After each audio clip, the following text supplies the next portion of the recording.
तो हेलो पिला माने आज आम जाना जहाँकि एसएसबी ओडिशा तरफ आपणकर लाइब्रेरियन पोस्ट आसी से आपणकर क्वालिफिकेशन कौन रही एवं लास्ट डेट केबे अच्छी आउ फीस केते कौन रही आम डिस्कसन करवा। तो जो मैंने प्रथम थर पर आम चैनल को आसी सब्सक्राइब करदे सर्वप्रथम नोटिफिकेशन पाइपर।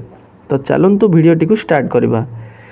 तो यहीटा रहा आपणकर ऑफिशियल पीडीएफ आपण एसएसबी ओडिशा साइट को जाकि डाउनलोड करेंगे। यहीटा रोचे आपणकर लाइब्रेरियन पोस्ट जहाँकि नॉन गवर्नमेंट एडेड कॉलेज मानक से आपणकर पोस्टिंग रही लाइब्रेरियन पोस्ट पाई। देन आपणकर यहाँ स्टार्ट हो 27/4/2026 ये डेट्रे आप अप्लाई करेंगे। लास्ट डेट रोचे 30/5/2026 एति भितर आप अप्लाई करेंगे। देखो ये जहाँ लिखाई नेम ऑफ द पोस्ट जहाँकि लाइब्रेरियन पोस्ट पे रोचे non government aided college higher education department. ये आपणकर एनेक्सर 1 रे आपणकर पूरा वैकेंसी रिपोर्ट अच्छी कौ डिस्ट्रिक्ट रे केतिकी वैकेंसी अच्छी आपन जानि परिबे।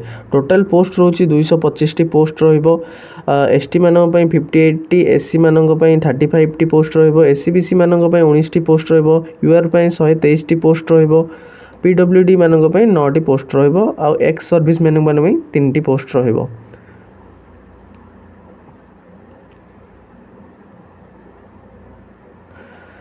देन आपणकर ये अच्छी एज लिमिट जहाँकि 21 ईयर आपणकर होइथिबार अच्छी 1 जनवरी 2026 सुधा। एवं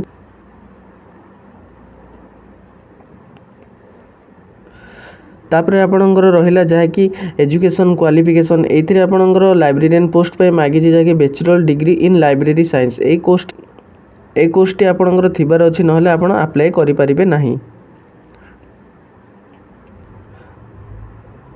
तापरे एठी रही जहाँकि मेथड ऑफ सिलेक्शन एठी आपणकर 150 मार्क्स रो आपणकर एमसीक्यू रो क्वेश्चन आसीबो। आपणकर 150 मार्क रो एग्जाम रहिबो।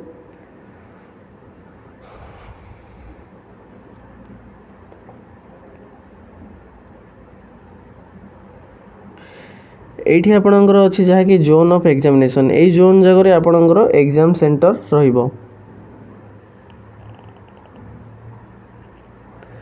देन आपणकर एठी अछि एप्लिकेशन फी रही जहाँकि समस्त 500 रुपीस रहिबो एवं एससी एसटी आउ आपणकर पीडब्ल्यू कैटेगरी मानक पई 200 रुपीस रहिबो।